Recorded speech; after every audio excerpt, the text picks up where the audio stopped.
એક પિતા અને એક પુત્રની કહાની. પુત્રને 20 વર્ષ થયા એટલે એના પપ્પા કહે છે, બેટા તારા આજ વખત 20 વર્ષ પૂરા થયા છે તો તારો બર્થડે આપણે સેલિબ્રેટ કરીએ સગાવાલા સાથે. તો છોકરો કે હા પપ્પા. તો કે તું બધા સગાવાલાને બોલાવજે અને બધાને તું ફોન કરી દેજે, આજે મારો બર્થડે છે, તમે 8 વાગે બધા અમારી ઘરે આવી જાજો. કાંઈ વાંધો નહીં પપ્પા, હું બધાને ફોન કરી દઈશ. છોકરાએ બધાને ફોન કરી દીધા. પછી સાંજ પડી એટલે એના પપ્પા ઘરે આવ્યા. ઘરે આવીને જોવે છે તો 4-5 જણા જ ઘરમાં સેલિબ્રેટ કરવા આવ્યા.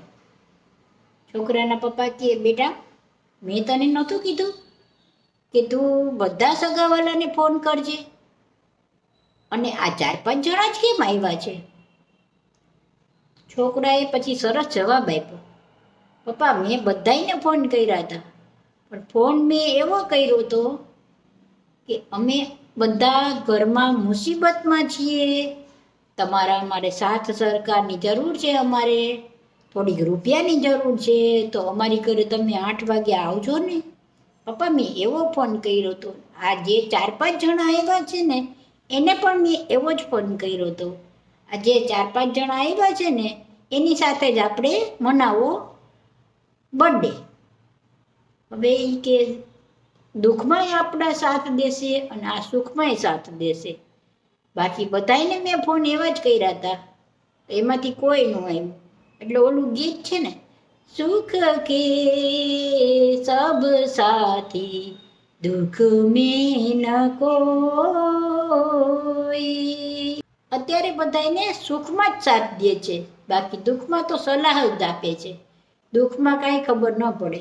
જ્યારે આપણે દુઃખમાં હોય ને ત્યારે જ આપણને ખબર પડે કોણ આપણા સગા અને કોણ આપણા વાલા.